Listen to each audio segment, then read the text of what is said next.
It is hashtag Webinar Wednesday. I've missed you. We haven't seen each other for a couple of weeks, but this is indeed our 48th webinar, and we are really privileged today to have Dr. Oren Shriki with us. I'm Doug Sesserman, CEO of Americans for Ben-Gurion University, and we are just so excited to tell you today about the work of BGU's brain science led by Dr. Oren Shriki as it launched recently into space, which is just incredible. Okay, but before we get started, I want to thank those behind the scenes, Kara, Liz, and Leora for all your work to set this up, and also Oren for joining us. It is noon Eastern time. I'm in my virtual office in New York City, and Oren is actually not in Israel today. He's on the West Coast in California doing some important business. So Oren, thank you for getting up early and joining us for this webinar as opposed to staying up late as if you were in Israel. It's a pleasure. You bet. And also quickly, just a quick note to thank our sponsors. We had a number of organizations that partnered with us today. You can see their names on the screen.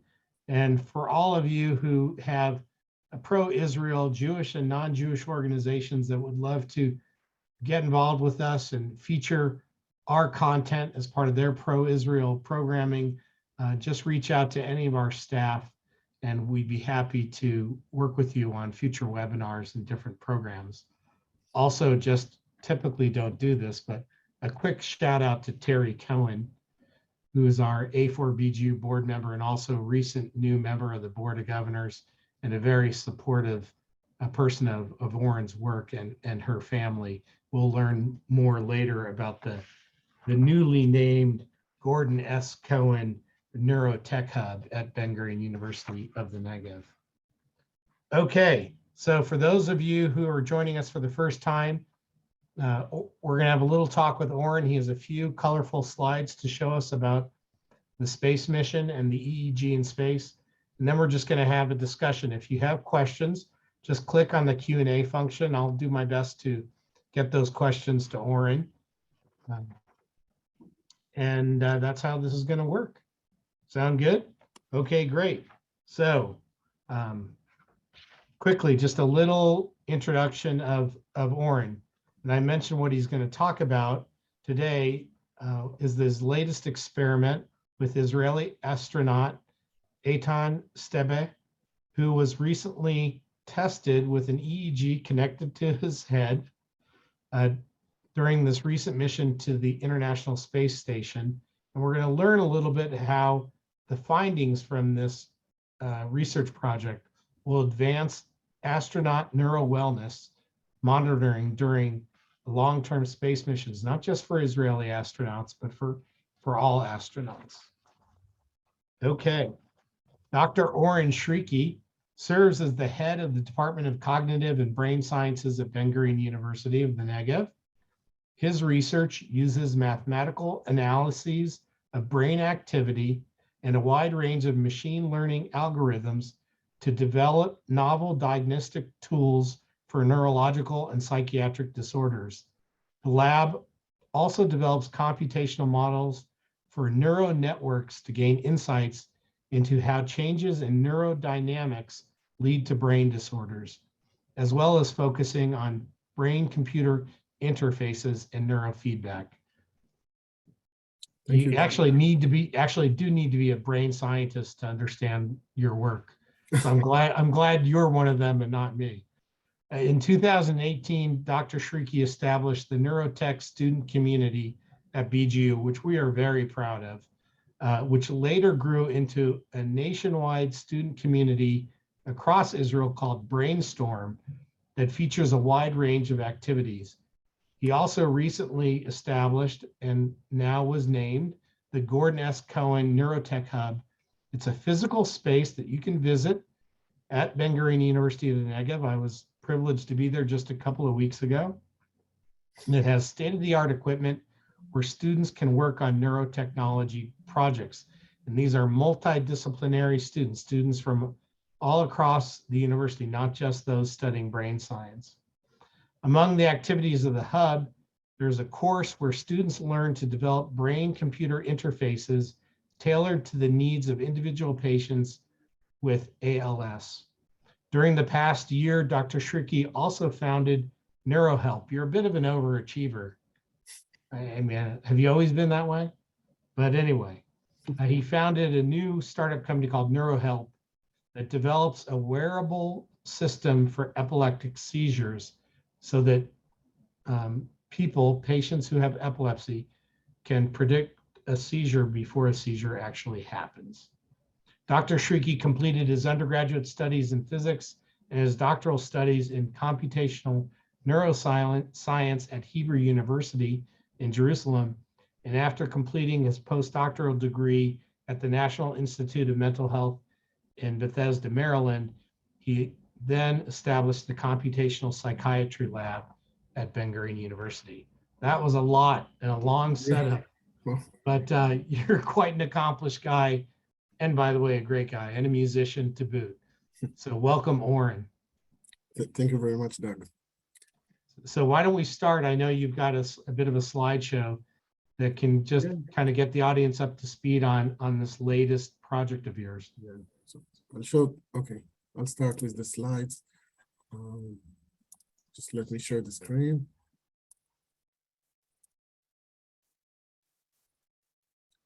Yeah.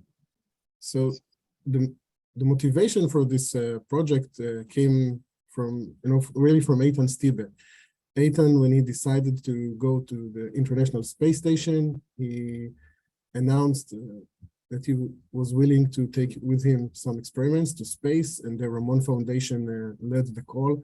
We submitted a proposal which was accepted, and then we were really lucky to send an EEG electroencephalography system to the International Space Station to monitor his brain activity.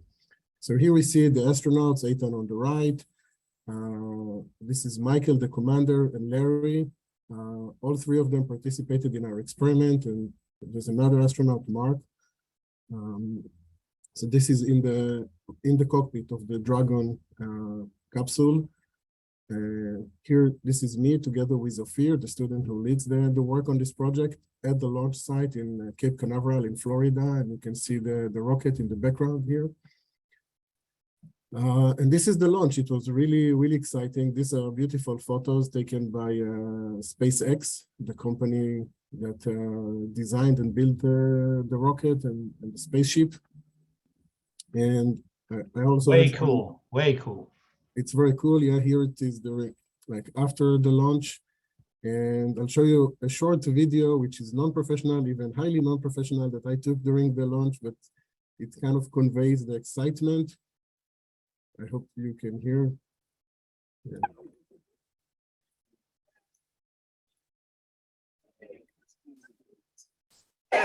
Five, four, 3, 2, 1. Look at the path.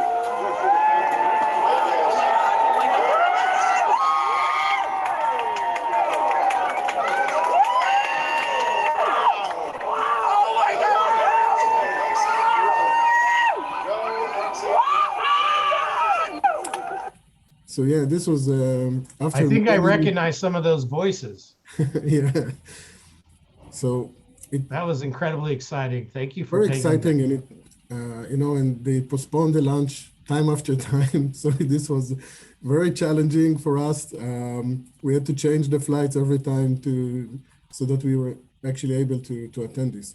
Here you see the spaceship approaching the International Space Station.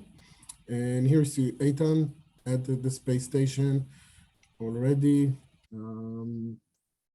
So they had a good time. They were supposed to be only 8 days aboard the space station, but eventually, due to weather issues, at the potential landing sites, they had to stay for more days. So they were almost 2 weeks there. So the name of the mission from the Israeli side was Rakia, which means a sky, and they had this logo, and maybe I should say that the white dot here is after Ilan Ramon, was a good friend of Eytan Stibbe.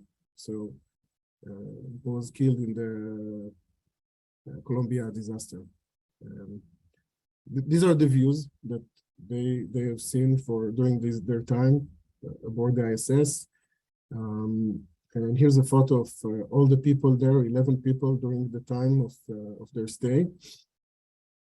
And this is the splashdown when they returned to Earth. And How long was the mission? so again, they were supposed to be 8 days. They took off, I think it was April 9th, but eventually they stayed almost 2 weeks until the return. Every time the return was postponed because the weather at the potential landing sites was not okay. So they got more for the money spent, more days on the ISS, which was good for them, for the astronauts, because they were really busy in the first days and then they had some time to rest because they had no commitments. This is a tweet from Michael, the commander of the mission. He's a professional astronaut, and it's kind of cool to read his words after he returned to Earth. And lastly, I'll show you, so this is the EEG helmet that was sent to the space. It has 115 sensors that record the brain activity. They attach to the scalp. There's a certain pressure-based system that pushes those sensors to the scalp of the sensors. It was designed and built by an Israeli startup company called now Brain.Space. Originally, they were EEG.Sense. A unique aspect of the system is that it uses what we call dry sensors. Conventional EEG systems, they are based on some kind of a conducting gel. When we put the system on the subject in our lab settings, we use some conducting gel to create contact between the electrodes and the scalp. In space, it's very like under microgravity, it's very messy to work with conducting gel. If you miss a drop of gel, you may find yourself chasing that drop and looking for it. So there is an advantage to this recent technology of dry EEG, and also the fact that the sensors attach themselves to the scalp. And here you see photos that we kind of took as screenshots during the video stream from the International Space Station. After we were doing those experiments, every time that we had the experiments, each experiment lasted 10 minutes. And typically they did it one after another, the 3 astronauts that participated. And what you see here, this is the screen they had on the left side that conveyed to them the quality of the signals. They had to use that in setting up the system on their head. And this is on the right, a photo during our experiment.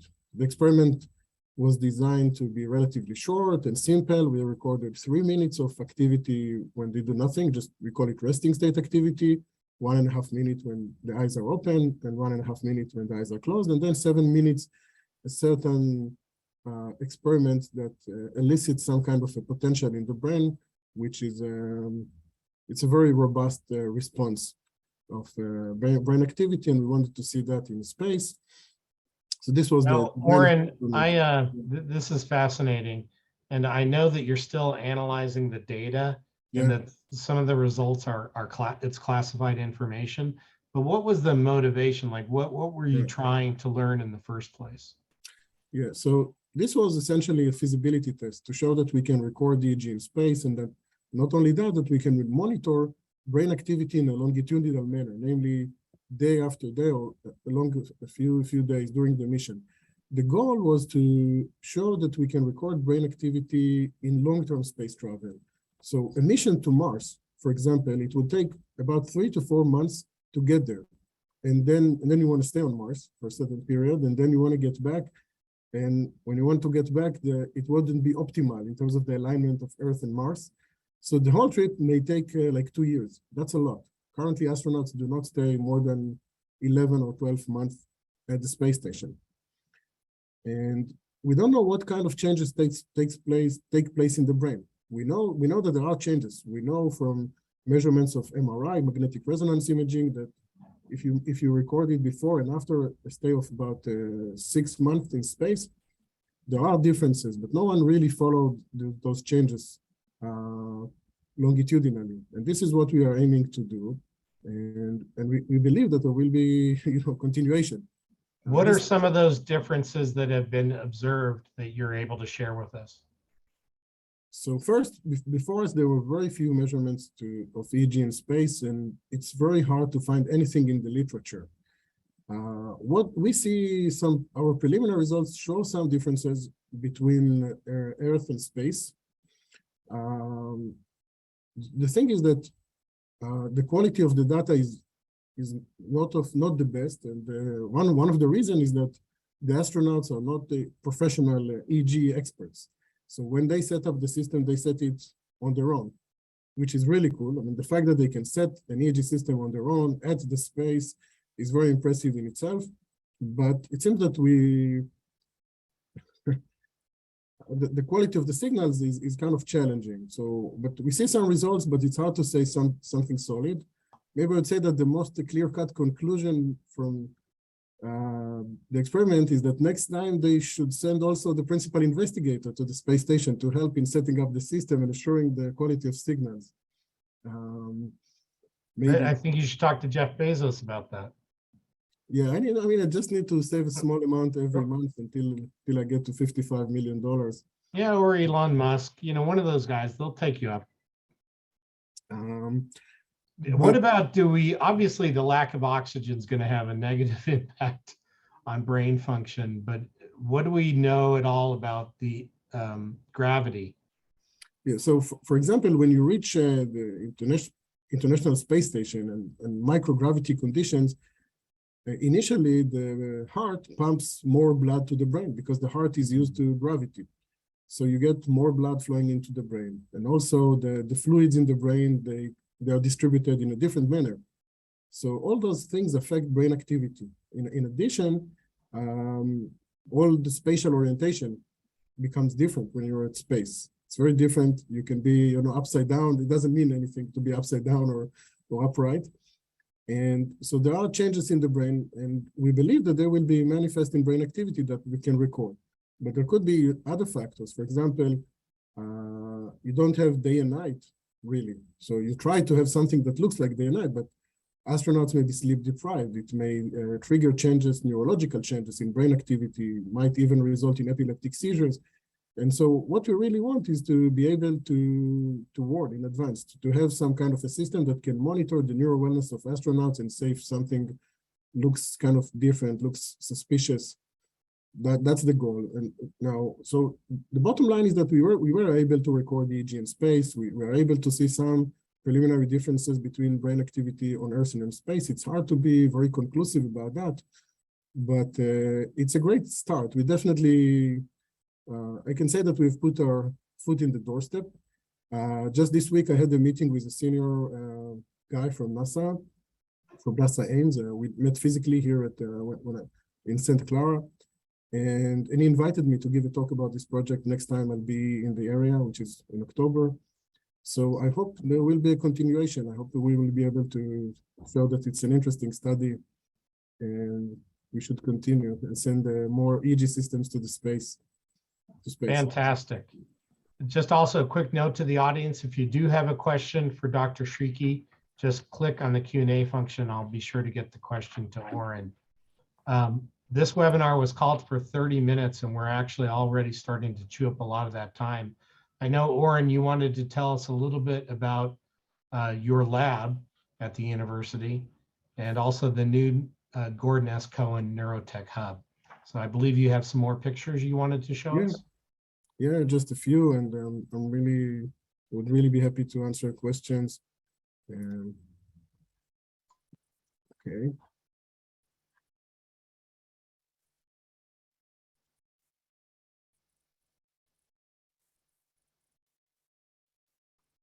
So here are some photos from the Neurotech Hub, which we recently opened. So the opening event was during the Board of Governors Week. You can see here Danny Shamovich and Doug with a headband that records their brain activity. So now we have records of brain activity of the president. No, we didn't really record that. But this was very exciting to We do know that you didn't record Danny's brain activity because we know as the president, he has a lot of brain activity. Yeah, next time. So the hub really serves students to work on projects related to neurotechnology. It's well equipped with systems to record brain activity, virtual reality systems, all kinds of sensors and electronics, robotics, 3D printing equipment, and more. And and we have workshops on all that, so students can learn how to use the equipment, and they can design their own projects and ideally prepare a proof of concept of a Could you product speak that they can raise money. something that really I found fascinating and incredibly impressive was the diversity of the students there, both in terms of the educational background, what they're studying. Could you speak a little bit to the multidisciplinary nature of Yeah, this project? yeah, it's a great question. So it was very important for us to not only have students from cognitive and brain sciences, but also from engineering, computer science, physiotherapy, psychology, whatever. We need all of them, and only when they work together in teams, they can create interesting projects. So those guys from mechanical engineering, understanding robotics, the guys from biomedical engineering, they have expertise in signal processing, and the students from cognitive sciences, of course, they know a lot about the brain, and together they can create very creative projects. And that kind of leads me to the next slide, which is about the hackathon. Just after the opening event, we held a 2-day hackathon, like 24 hours, including a white night. The students didn't sleep during that night. You can see some photos.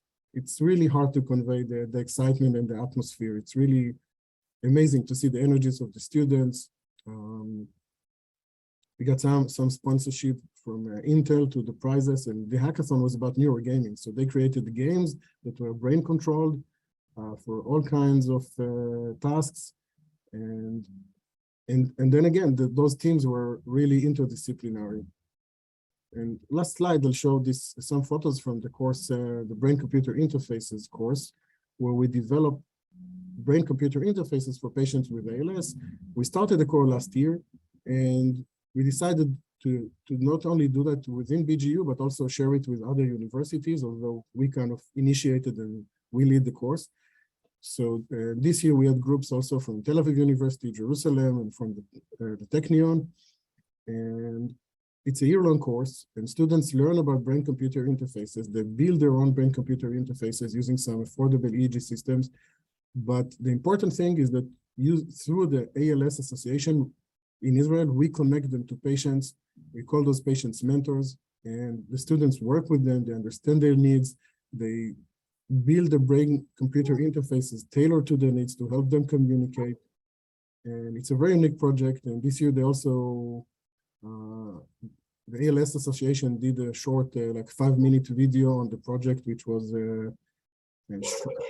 shown in their event not long ago, and people really love the project.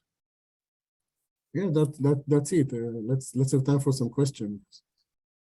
Okay, great. We're getting questions. One of them came in as you were speaking from Stuart Berger, and he was asking about I think this relates to what you're saying about the space mission. He's asking, can you simulate effects of blood flow to the brain and the EEG response by just varying the position of the subject? To some extent, yes. If subjects lie down and you position them at a certain angle, I don't remember exactly, it kind of mimics microgravity conditions to the brain. So it's a good point. We can do that and get some insight into how it should look like. But then again, we won't be able to simulate a long-term effect, because we cannot, put the subjects there for a really long time. So the long-term effects of microgravity, we can only study at the space station currently. We're getting another question also just about Eytan. Is there anything specifically you can share about the research you were doing with him specifically? With Eytan? So, yes. Initially, Eytan was supposed to be the only subject participating in our experiment, but we proposed this to other astronauts, and so they joined, and they also signed the informed consent. They did experiments. So we have data from 3 astronauts, but I can tell you secretly that the data from Eytan are the best. um, he's a very busy man, so we didn't have a chance to interact with him following the mission. Before the mission, we were in touch with him. So he took with him more than 30 experiments. I think it was about 35 experiments that he did. He was really busy. He had a very packed schedule during those 8 days of the mission, and he was kind of happy to stay for a few more days without any concrete experiment to do. And he also did a few things related to education. So he gave some lessons from the space station. So this was only one of his projects. We had only 3 measurements, each lasted 10 minutes. I wanted more, I wanted much more, but this is what I could get. Okay, Susan Carlin is asking a question that you touched on, but she would just like you to elaborate a little bit more about how brainwave differs between space and Earth conditions and what that might mean for extended stays in space. Yeah. So the answer is that we don't really know yet. Some studies that we found that were done before us, a single study with an EEG system, which was kind of a conventional system, they found some differences in what we call the alpha brainwaves. Alpha is a certain range of frequencies between 8 and 12 hertz. So it's kind of a very well-known brain signal, but it's really hard to say anything, even from what they found. And from our analysis, we still have to work on it. We're analyzing the data. It's in the process.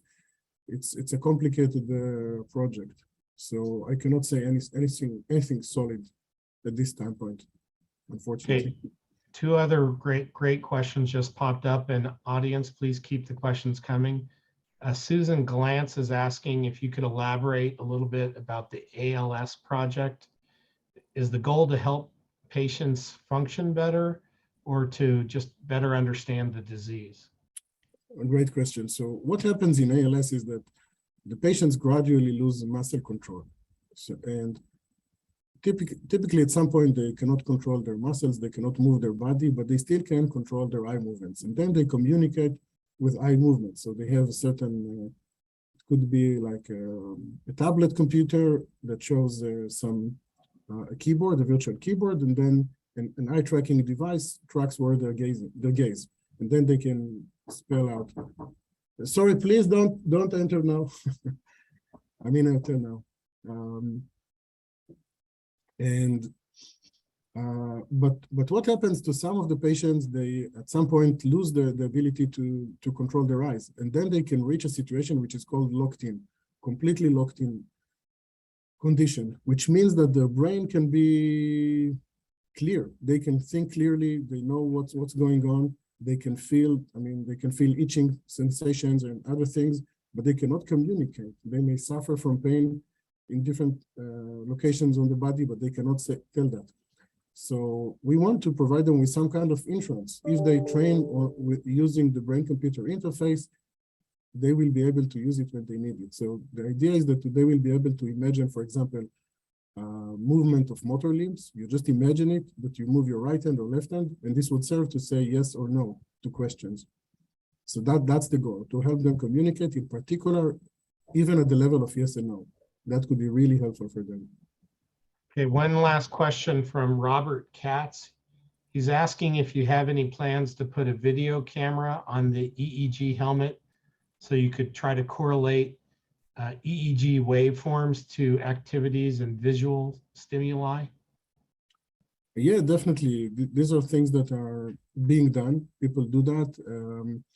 We use all kinds of sensors, including accelerometers and gyroscope sensors, and and also video. So people are doing that to correlate behavior in EEG. It's more complicated, of course, to analyze this kind of free-form data. But yeah, this is definitely in the pipeline. Thank you. So we know, Oren, I'm just going to try to wrap up. We know that there are many universities that study brain science, and also in Israel. Help us understand what is unique about Ben-Gurion University of the Negev, or your work in particular. Great question. So I think our undergrad program in cognitive and brain sciences is really unique. We teach math at a very high level. We teach computer programming. So in addition to learning about, the aspects of psychology and neuroscience, they also study computational aspects, and in addition, philosophy and linguistics, and it's a highly demanded program. I mean, I had some students crying to me that they were accepted to Jerusalem and not to Ben-Gurion University, but they really want to study cognitive and brain sciences at Ben-Gurion University, really. So we already have a name in Israel in this. Another unique aspect is really the brain technology. And I think what we do with neurotechnology, we are currently leaders in Israel. We are head of other universities in the fact that we offer this kind of courses and the hub. This is very, very unique. And I think we need to brand Ben-Gurion as the place for neurotechnology. Excellent. And the work you are doing on brain-computer interfaces, ultimately the idea that you can direct the computer through your thoughts? Yeah, we can do that.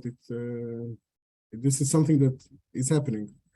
We try to gradually improve the quality of the systems, the resolution, the reliability, because currently, for example, if I train the brain-computer interface to read out your brain today, the performance tomorrow would not be that good, and I will need to retrain it. So we are trying to develop methods to avoid that, so that we can recalibrate easily. We still have work to do until everyone will be able to use it on a daily basis, those brain-computer interfaces. And I think there is a great potential. The potential is eventually will be related to what we call neuro wellness. I think that we are very busy, and we wear out during our daily lives. And I think some neuro wellness technology can help us maintain some balance. Even though some of us don't need that, you can just do a meditation, but the technology can be helpful and help us learn when we really need to do that, to calm ourselves, and we can monitor. I mean, it's not only about communicating our thoughts outside, but also that the devices can learn about our emotions, about cognitive workload, emotional workload, and help us balance our life. Well, thank you very much. So we've used the half an hour. We always try to leave our audience wanting more. And I know that our audience has held with really strong numbers for this webinar. And I know I'm interested in your work as they are too. So we may have to bring you back again, Oren, for another webinar. To the audience, please join us in the future for all of our programming and events. And if you'd like to get involved with us however you would like. The best thing to do is to go to our website at americansforbgu.org, and you can find out more information about how to get involved with us either locally or nationally. David Ben-Gurion, the founder, first prime minister and namesake of our university, used to say, he's not the only one who said it, but it's a quote that is relevant for today. It's never good enough just to be up to date. You have to be up to tomorrow. And I think, Oren, through your work in your lab and the new Neurotech Hub, I think we're in good hands with the future of how the brain functions with computers and how we can use brain knowledge to help improve all kinds of things as it relates to humankind. So thank you for joining us. Please, everybody, stay safe and be healthy.